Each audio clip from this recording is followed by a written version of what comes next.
The snow fell heavy that night, swallowing the small town in silence, blanketing the world in a white so thick it seemed to erase everything except the glow of a few lonely streetlights. Roads were buried, cars abandoned, and winds howled through empty streets like restless ghosts. But at the very edge of town, tucked behind a crooked picket fence, stood a little wooden house with smoke curling from its chimney. Inside, a kind old lady named Margaret sat alone by her fire, knitting quietly, her gray hair pinned back, her wrinkled hands steady despite the storm's rage. She had lived many winters in that house, but this one felt especially lonely. With her husband gone for years and her children scattered in faraway cities, the nights often felt longer than the days. That evening, as the blizzard roared louder, she closed her eyes and whispered a prayer that everyone out there in the cold might find warmth and shelter. She had no idea how quickly that prayer was about to be answered, or how her life would change forever. Before we dive deeper into this story, if you believe in kindness, second chances, and the power of compassion, please take a moment to like this video, share it with your friends, comment below what kindness means to you, and don't forget to subscribe to Kindness Corner so we can keep bringing you stories that warm the heart. The knock came suddenly, rattling the old door so hard Margaret nearly dropped her knitting. She hesitated, her heart racing.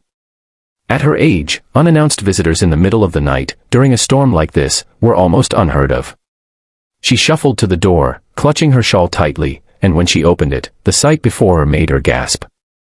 Standing there in the whirling snow were 15 men, broad-shouldered and leather-clad, their jackets marked with patches that carried a name feared by many, Hell's Angels. Their beards were thick with ice, their faces red from the bitter cold, and their boots sunk deep in the snow. Behind them, motorcycles leaned against one another, nearly buried in the drift, their chrome now frosted white. For a moment, Margaret felt her knees tremble. These were men the world whispered about, tough bikers, troublemakers, men most would cross the street to avoid. But then she saw it.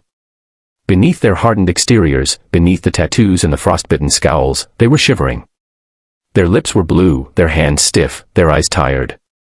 Whatever else they were, tonight they were human beings caught in a storm that could easily take their lives. Without another thought, Margaret stepped aside and said simply, "Come in before you freeze." The bikers glanced at each other, surprised. Most people slammed doors in their faces. Yet here was a frail woman, no taller than their shoulders, opening her warm home to them without hesitation. They filed in one by one, stomping snow from their boots, their presence filling the tiny house until it seemed to groan beneath the weight of leather and steel. Margaret's living room, once quiet and lonely, now pulsed with the heat of 15 bodies thawing beside her fireplace. Margaret didn't waste time. She hurried to the kitchen, pulling out whatever food she could find, bread, canned soup, leftover stew from her dinner. It wasn't much, but she served it with a smile, bustling around her kitchen as though she had expected this company all along.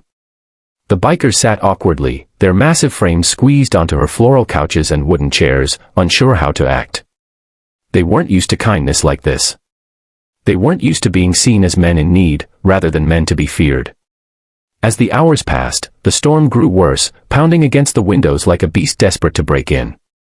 The bikers stayed, telling Margaret bits of their story. They had been traveling from state to state when the storm caught them off guard, and with the highways closed and motels full, they had nowhere to turn. Their bikes had nearly frozen solid outside, and without shelter, they wouldn't have lasted till morning. Margaret listened quietly, her eyes kind and her hands steady as she poured more coffee and laid out blankets she had stored away. One by one, the tough bikers dozed off, wrapped in quilts that smelled faintly of lavender and age, their loud snores echoing in the little house. Margaret sat awake for a long time, watching them sleep, a strange warmth filling her heart. She had never had sons, but tonight, in some strange way, she felt as though she had been given 15 of them. By dawn, the storm had passed. The world outside glistened, covered in fresh snow that sparkled like diamonds in the pale morning sun. The bikers rose slowly, stretching, rubbing their eyes, and thanking Margaret in their gruff voices.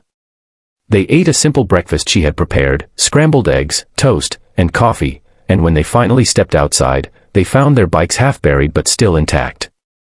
Before leaving, their leader, a tall man with steel-gray eyes, turned to Margaret and said, "Ma'am, we won't forget this. Ever." She simply smiled, patting his arm, and wished them safe travels. Then, just as quickly as they had arrived, the 15 bikers rode away, the roar of their engines fading into the distance, leaving Margaret alone once more in her quiet house. She thought that would be the end of it. Just a strange, beautiful memory of one snowy night when her house became a haven for those the world called dangerous.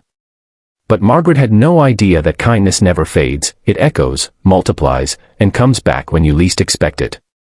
The very next morning, just as Margaret was feeding the birds in her snowy yard, she heard a sound that made her stop in her tracks. It was faint at first, like distant thunder rolling across the hills. Then it grew louder. The ground seemed to tremble.